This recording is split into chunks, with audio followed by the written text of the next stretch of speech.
नमस्कार दोस्तों, आज हम सीखेंगे विद्यार्थियों के व्यक्तित्व में शिक्षक की भूमिका। शिक्षक की भूमिका के बारे में पढ़ने से पहले हमें यह पता होना चाहिए कि व्यक्तित्व होता क्या है। व्यक्तित्व यानी कि अंग्रेजी भाषा का पर्सनालिटी शब्द का हिंदी रूपांतरण होता है व्यक्तित्व। और जो ये पर्सनालिटी शब्द है वह लैटिन भाषा के पर्सोना से निकला है। पर्सोना का मतलब होता है नाटक करते टाइम नायक द्वारा पहना गया मास्क यानी कि मुखौटा। और जो बच्चा होता है, अगर बच्चे के व्यक्तित्व विकास में परिवार के बाद अगर कोई इम्पोर्टेंट रोल प्ले करता है तो वो अध्यापक होता है, क्योंकि बच्चे अपने अध्यापक की छोटी छोटी चीज़ें नोटिस करते हैं। एक टीचर का कर्तव्य बन जाता है कि वह एक ऐसे वातावरण का निर्माण करे जिससे बच्चों की पर्सनालिटी यानी कि व्यक्तित्व का विकास हो। तो हम व्यक्तित्व विकास के बारे में पढ़ेंगे कि व्यक्तित्व विकास होता क्या है। व्यक्तित्व विकास यानी कि अपने व्यक्तित्व को बेहतर बनाना ही व्यक्तित्व विकास कहलाता है। व्यक्तित्व विकास एक सतत प्रक्रिया होती है जिसमें व्यक्ति अपने गुणों, क्षमताओं और व्यवहार को विकसित करता है, अपनी कमजोरियों को दूर करके ताकतों को बढ़ाने का प्रयास करता है। करना ही व्यक्तित्व विकास कहलाता है। व्यक्तित्व विकास जन्म से मृत्यु तक चलने वाली एक सतत प्रक्रिया होती है, क्योंकि जब बच्चा जब पैदा होता है तब से वो सीखना प्रारंभ करता है और मृत्यु तक सीखता रहता है। तो हम विद्यार्थी के व्यक्तित्व विकास में शिक्षक की भूमिका के बारे में पढ़ेंगे। शिक्षक की भूमिका। विद्यार्थियों के व्यक्तित्व विकास में शिक्षक वह महान व्यक्ति होते हैं जो विद्यार्थियों को ज्ञान प्रदान करते हैं, जीवन हेतु तैयार करते हैं, छात्रों को ज्ञान व क्रिया का अधिगम कराने हेतु उचित वातावरण प्रदान करते हैं ताकि छात्र भविष्य में सफलता प्राप्त कर सके।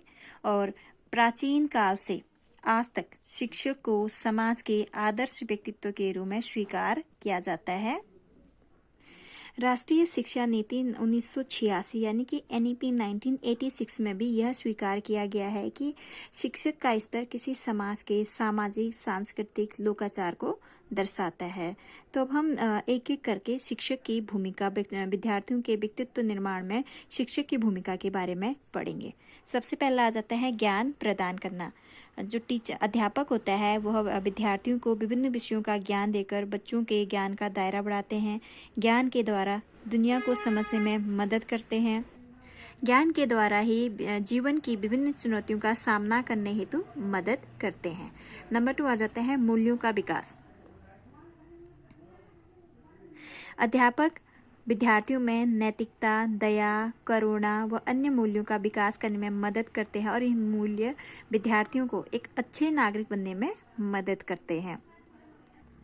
नंबर 3 आ जाता है व्यक्तिगत ध्यान देना।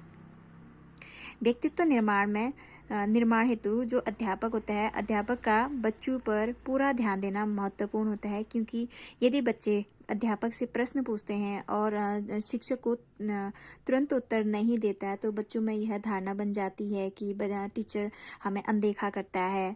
तो यह अध्यापक का यह कर्तव्य बन जाता है कि वह अगर बच्चे उससे कुछ पूछ रहे हैं तो अध्यापक को तुरंत बच्चों को जवाब देना चाहिए ताकि बच्चों का आत्मविश्वास बढ़े। अगर अध्यापक उन्हें इग्नोर करता है तो बच्चे अपना आत्मविश्वास खो देते हैं और उसके बाद वह दोबारा से प्रश्न करने या फिर अध्यापक से कुछ पूछने की हिम्मत नहीं जुटा पाते हैं। तो यह अध्यापक का कर्तव्य होता है कि बच्चों में आत्मविश्वास और आत्मसम्मान को बढ़ाए। नंबर 4 आ जाता है कौशल विकास करना। अध्यापक बच्चों में सीखने, सोचने, समस्या समाधान करने, संचार करने, नेतृत्व, टीम वर्क, सहयोग आदि गुणों का विकास करने में मदद करते हैं और ये जो कौशल होते हैं जीवन में सफल होने हेतु अत्यधिक महत्वपूर्ण होते हैं। नेक्स्ट आ जाता है प्रेरणा देना। शिक्षक विद्यार्थियों को प्रेरित करते हैं, उन्हें अपने लक्ष्य को प्राप्त करने हेतु प्रोत्साहित करते हैं। मार्गदर्शन देना।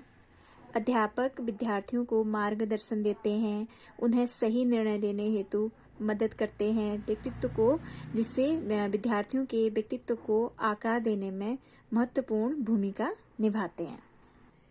नेक्स्ट आ जाता है अनुकरणीय आदर्श होना।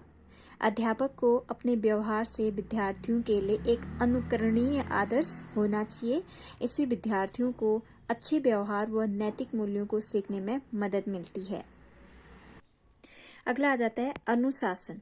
टीचर को सही, खुलकर बोलने वाला, ईमानदार, अडिग व एक समान व्यवहार वाला होना चाहिए। अगर टीचर अनुशासित रहेगा तभी बच्चों में अनुशासन का गुण का विकास होगा। यदि अध्यापक ही टाइम पे क्लास में नहीं आएगा, टाइम पे अपना सिलेबस पूरा नहीं करेगा, तो बच्चे भी बच्चों में भी अनुशासन का गुण डेवलप नहीं होगा। अगर बच्चों में अनुशासन का गुण डेवलप करना है तो पहले खुद अनुशासित होकर उनको बच्चों को दिखाना पड़ता है कि हाँ, अनुशासन क्या हो। नेक्स्ट आ जाता है उदाहरण। बच्चे कार्यों से प्रभावित होते हैं, तो एक अध्यापक का यह महत्वपूर्ण कर्तव्य बन जाता है कि वह बच्चों को उदाहरण देके सिखाए, क्योंकि जो कार्य होता है, यानी कि हम अगर कुछ करके बच्चों को कुछ करके दिखा रहे हैं तो बच्चे वो देख के ज़्यादा जल्दी सीख जाते हैं रादर देन शब्दों से। कार्य शब्दों से अधिक जोर से बोलते हैं। अगला आ जाता है धैर्यता। अध्यापक में धैर्यता का गुण होना अति आवश्यक होता है, क्योंकि बच्चों को अगर प्रेम से अगर सिखाना है तो धैर्यता होना आवश्यक होता है, क्योंकि बच्चे विभिन्न प्रकार के प्रश्न पूछते हैं, उनमें सब में सीखने की एकदम त्वरित क्षमता नहीं होती है। तो अध्यापक को इन सब को एक साथ लेके उनको पढ़ाना होता है, उनको सिखाना होता है। तो इसलिए धैर्यता का गुण होना अध्यापक में अत्यधिक आवश्यक होता है। अगला आ जाता है प्रशंसा। बच्चे प्रशंसा से पलते हैं। यदि बच्चा आलोचना के साथ रहता है तो वो निंदा करना सीखता है।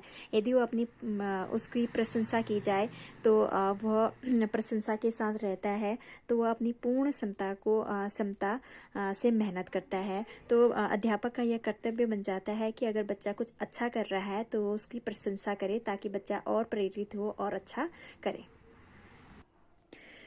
अगला आ जाता है समझ का विकास करना, यानी कि अध्यापक का यह कर्तव्य होता है कि वह बच्चों में अच्छे बुरे के गुण का विकास करे, बच्चों में ये समझ विकसित करे कि क्या अच्छा है, क्या बुरा है, क्या करना चाहिए और क्या नहीं करना चाहिए। विद्यार्थियों के व्यक्तित्व विकास में जो शिक्षक की भूमिका है उसे हम 3 शीर्षक में समझ सकते हैं। सबसे पहले आ जाता है शैक्षिक भूमिका।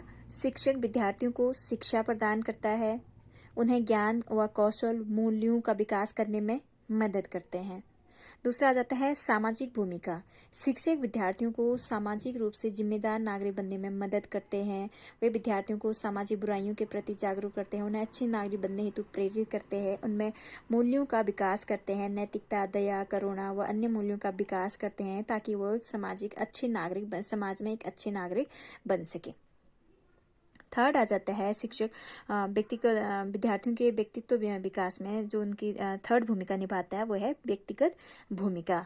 शिक्षक विद्यार्थियों के व्यक्तित्व विकास में भी महत्वपूर्ण भूमिका निभाते हैं। वो विद्यार्थियों को आत्मविश्वास, आत्मसम्मान और जीवन के प्रति सकारात्मक दृष्टिकोण पैदा करने में मदद करते हैं।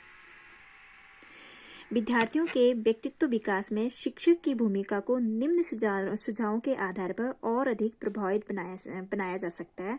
नंबर 1 आ जाता है शिक्षक को अपने विषय का ज्ञान होना चाहिए। शिक्षकों को नवीन शिक्षण विधियों का ज्ञान होना चाहिए। शिक्षकों को विद्यार्थियों के साथ सहानुभूति और समझदारी रखनी चाहिए। शिक्षकों को विद्यार्थियों के साथ अनुकूल वातावरण बनाना चाहिए। और शिक्षकों की भूमिका विद्यार्थियों के व्यक्तित्व विकास में महत्वपूर्ण होती है। शिक्षक विद्यार्थियों को ज्ञान, कौशल, मूल्यों, प्रेरणा और मार्गदर्शन व व्यक्तिगत ध्यान देकर उनके व्यक्तित्व को आकार देने में मदद करते हैं। शिक्षकों को अपने दायित्वों को समझते हुए विद्यार्थियों के व्यक्तित्व विकास हेतु समर्पित रहना चाहिए। तो आज हमने विद्यार्थियों के व्यक्तित्व विकास में शिक्षक की भूमिका के बारे में पढ़ा। यह एक छोटा सा टॉपिक था। Thank you. अगर आपको मेरा कंटेंट थोड़ा बहुत भी अच्छा लगता है तो प्लीज़ मुझे सपोर्ट कीजिए, ताकि मैं और अधिक अच्छा कंटेंट प्रोवाइड कर सकूं। Thank you. Bye bye.